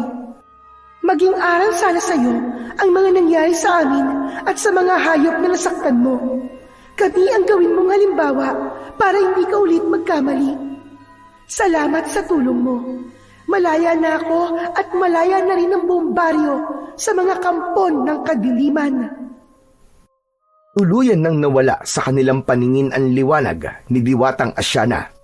Ang dating maruming ilog ay naging isang malinaw at magandang batis. Nakuha ni Mang Estong ang bungo at kalansay ng ama saka inilibing ng maayos sa lupa. Habang si Arnold naman ay nagpaalam na rin sa Diwatang si Asyana sa pamamagitan ng pagwasiwas niya ng kanyang sandata sa hangin. Pinagmasdan niya ang tigkabilaan nitong talim. Kumislap yun, saka naglaho sa kanyang palad. Masaya silang umuwi sa kanilang bahay. Sa kasalukuyan ay nag-aaral pa rin si Arnold sa elementarya at ipinagmamalaki niyang magsasaka silang dalawa ng kanyang ama. Ang pagpatay sa mga hayop ay isang kasalanan sa Diyos. Dapat silang bigyan ng karapatang mabuhay sa mundo nang walang pag-aalala o banta ng panganib. Napatunayan din ni Arnold na ang pagiging masinop sa pagkaing natatapon ay magagamit sa oras ng kagipitan. Matuturing magpahalaga sa biyaya ng Diyos dahil sa oras na walang-wala ka na, ang konting naiipong palay ay mahalaga kapag kumakalam na ang sikmura. Ngunit ang isa pa sa pinakamahalaga sa lahat ay marunong humingi ng tawad sa nilalang na nagawa ng pagkakamali, mapatao man o hayop. Dahil ang bawat isa na may buhay sa mundo na nilikha ng ating Panginoon ay merong pantay-pantay na kapakinabangan sa ating ginagalawan. So yon, maraming salamat po sa inyo mga idol. Sana po ay nagustuhan niyo po ang ating kwento para sa araw na ito. Ngayon naman po ay dumako na po tayo sa inyong pinaka-nire-request at pinaka-hinihintay na shoutout portion. Pasensya na po pala sa mga hindi ko po masya-shoutout ngayon. Pero pipilitin ko po sa mga susunod po na ating kwento ay maibibigay ko na po ang inyong request na shoutout. Ano pa pong hinihintay natin? Eto na po. Shoutout po at maraming salamat sa inyong walang sawang pakikinig. Anthony Espiritu, shoutout daw po kay Danila Balatukan, kay Marjorie, Charina, Jenna, Marge at si Kuya Mac, at lalong-lalo na daw po sa dalawa niyang kapatid na sina Sunny Espiritu at Nico Espiritu from Parañaque. Shoutout daw po Juliet Peñaranda. Shoutout po Jess Casdela from Oman. Shoutout po Donas Vlog 4709. Maraming salamat po sa inyo dyan. At shoutout po kay Rolando Oreada from Lawag. Shoutout po Joy Marie Teves from Hong Kong. Hello po sa lahat po ng mga OFW natin dyan at mga bagong bayani ng ating bayan dyan sa Hong Kong. Shoutout po Chris Alcantara. Shoutout po Bebing Yasima. Shoutout po Jayden V. Cañete. Shoutout po MGS14. Shoutout po kay Alma Naong from Angono, Rizal. Shoutout po Gemma Aquino. At syempre po, shoutout po kay Milenio Batubalani. Shoutout po sa tahian ni Madam Ala at sa lahat po ng mananahi. Maraming salamat po sa inyo sa walang sawang pakikinig. Shoutout po Glenda Renya ng Bawan. Shoutout po Mardy Suzuki 202. Shoutout po Ara Pasturan. At shoutout po Marcel Burwanga from Mindoro. At syempre sa huli po, shoutout Marichu Morales. Muli po, maraming salamat po sa inyong walang sawang suporta at pakikinig ng mga kwentong aswang at katatakutan sa aking munting channel na The Voice Addict at Apong Isaac. Hanggang sa susunod pa pong kwento na magpapatindig po ng inyong mga balahibo mula sa mundo ng kababalaghan.